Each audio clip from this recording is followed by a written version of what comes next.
Ok, petite vidéo là pour Vidéo BG Remover. L'objectif c'est un petit peu de raconter ce qui s'est passé depuis 2 semaines, 3 semaines bientôt. Ça commence à faire pas mal de temps que j'ai pas fait une petite vidéo. Et donc voilà, je vais expliquer où j'en suis, ce qui s'est passé sur ces 3 dernières semaines et les avancées.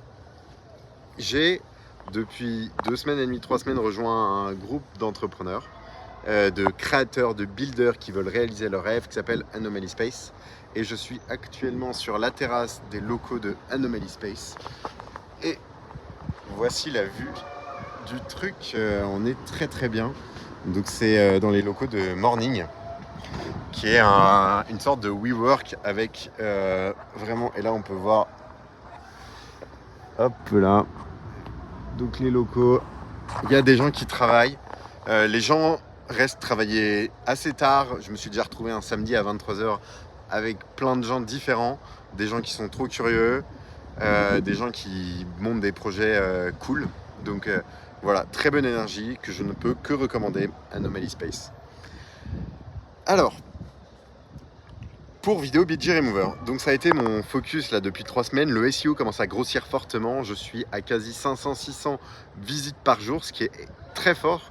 Quand je mettais 5 à 10, même quand je mettais 10 euros de pub par jour sur Google, j'avais moins de visites que ça. Donc c'est vraiment et ça a beaucoup pris. C'est-à-dire qu'il y a un mois, je devais être peut-être à 100 ou 200 visites par mois. En chiffre d'affaires, donc j'ai beaucoup moins de chiffre d'affaires que du nombre de visites, mais j'ai déjà dépassé les plus de 210, 220 euros.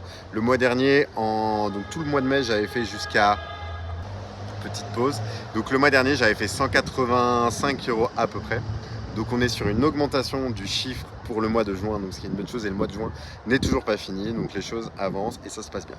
Ce qui s'est passé pour Vidéo BG Remover, il y a plusieurs choses qui ont avancé. Premièrement, j'ai travaillé avec quelqu'un qui m'a pas mal aidé sur toute la partie SEO pour améliorer les landing pages et ça m'a créé un boost dans le trafic, donc ça c'est sûr.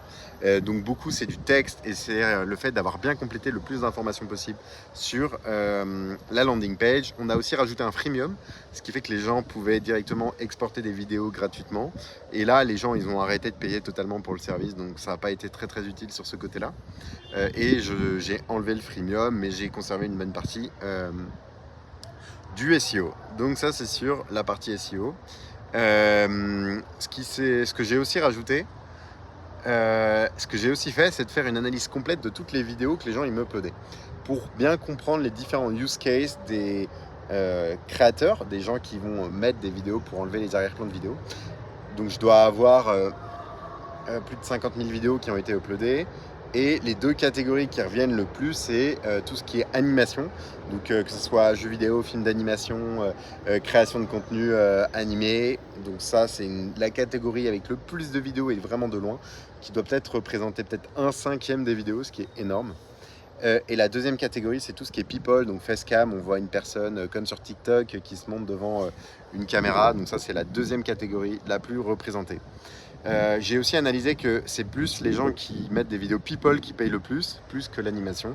Sauf que l'animation, il y a beaucoup plus de trafic, donc c'est deux stratégies totalement différentes. Et je pense que les deux valent la peine d'être testés. Peut-être qu'il faut en tester une un peu plus intensément et voir ce qui va se passer. Donc ça, c'est une bonne chose. Ensuite, ce que j'ai fait, c'est qu'à partir de pas mal des catégories les plus représentées, j'ai construit automatiquement des landing pages associées à chacune des catégories que je mets en avant. Et je vais tester là dans quelques semaines pour savoir si j'ai du trafic qui me vienne de ces catégories précises. Donc les catégories, ça peut être danse, animation, donc people, conférence. Bon, je sais plus exactement c'est quoi les autres catégories, mais globalement c'est ça. J'ai rajouté aussi une landing page robotique parce que j'ai discuté avec quelqu'un qui travaille dans la robotique et apparemment c'est beaucoup utilisé pour faire de la data augmentation, c'est-à-dire de créer un dataset de données que d'enlever l'arrière-plan de ce que un robot va voir pour pouvoir avoir un meilleur dataset d'entraînement pour de la vision pour les robots. Donc ça c'est un point assez intéressant, donc j'ai une landing page là-dessus qui n'est pas très bien référencée sur mon site, donc probablement qu'il n'y aura pas de trafic. Chose suivante, c'est que sur le modèle, voilà, j'ai discuté avec ChatGPT qui m'a dit que je pourrais rendre mon modèle 6 à 7 fois plus rapidement si je l'optimisais. ce qui me paraissait peu crédible. Donc j'ai essayé de travailler là-dessus et effectivement je pense qu'il a été un peu trop optimiste. Il voulait que je compile le modèle, que je le quantise, que je rajoute de la sparsité et plein de méthodes d'optimisation qui sont pas forcément hyper faciles à mettre en place rapidement. Et en travaillant dessus, j'ai vu que j'arrivais pas forcément à atteindre des gains comme ce qu'il espérait. J'ai aussi vu qu'en fait d'autres gens ont travaillé pour pour créer un modèle de segmentation beaucoup plus rapide que SAM2, donc en se basant sur SAM2. Et donc voilà, j'ai commencé à travailler dessus pour voir comment ça fonctionne, si ça fonctionne bien et de pouvoir l'améliorer. Donc ça c'est top. Donc je fais un peu de... Voilà, j'essaye de regarder un petit peu ce qu'il y a sur le marché. Et si effectivement j'arrivais à rendre mon modèle 6 à 7 fois plus rapide, ça serait game changer de ouf. L'expérience utilisateur serait bien plus intéressante et je gagnerais aussi beaucoup plus d'argent. Et ça, ça me coûterait moins en crédit GPU. Et là, en gros, mon objectif, c'est que j'ai mes deux catégories, animation et people, et je vais devoir en choisir une et la tester pendant 1 ou 2 semaines. Pour l'animation, j'ai construit un plan d'action, de features que je vais pouvoir développer. Et une des choses les plus importantes, c'est de rajouter du contrôle dans la création, dans le fait de faire dans la rotoscopie. C'est-à-dire que je veux permettre à l'utilisateur de pouvoir sélectionner ce qu'il veut exporter comme objet et d'enlever l'arrière-plan vis-à-vis de la chose qu'il a sélectionnée. Ce qui n'est pas possible aujourd'hui, c'est automatisé. Et je veux permettre à l'utilisateur aussi de contrôler le masque de l'objet plus précisément, c'est-à-dire choisir l'objet et raffiner le masque après coup pour pouvoir ensuite le sélectionner. Et l'étape d'après, en fait, c'est que le potentiel de Video BG Remover, c'est de devenir un After Effects qui permet de faire des effets visuels et de modifier une partie de la vidéo en ayant un contrôle sur les différents objets. Que ça soit sur l'in-painting, on pourrait cliquer sur une partie, flouter une bonne zone, modifier une tête, ça peut être modifier un objet, modifier une couleur, ajouter une marque. En gros, avoir des objets et du contrôle sur la vidéo de façon extrêmement simple et intuitive. Ce qui n'est pas forcément, je pense, le cas avant, et le but, c'est vraiment d'avoir une expérience utilisateur qui est top. Donc ça, c'est la vision de ce que peut être Video BG Remover dans le futur et d'en faire un vrai outil d'editing vidéo plus.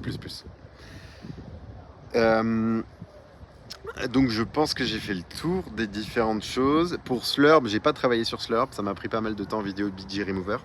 Mais ce que je peux dire, c'est que je suis utilisateur régulier de Slurp et je l'utilise tous les jours, donc je suis très content et ça me résout pas mal de problèmes. Ça permet de garder trace de ce que j'ai bu et je commence à voir les bénéfices de cette application et j'ai plein d'idées si j'ai le temps, de ce que je peux en faire. De rajouter beaucoup plus de café avec un agent IA qui complète la base de données, de pouvoir avoir une base de données des coffee shops et d'avoir une carte interactive de tous les coffee shops, de quand on va boire un café, essayer de repérer si en fait on l'a bu à la maison ou dans le coffee shop. Donc ça c'est pas mal de choses qui sont enthousiasmantes sur Slurp mais que j'ai pas forcément le temps de faire. Et voilà, donc j'ai fait le tour pour la semaine, peut-être à la semaine prochaine j'espère. On va essayer de reprendre le rythme et de faire ça tous les dimanches. Ciao!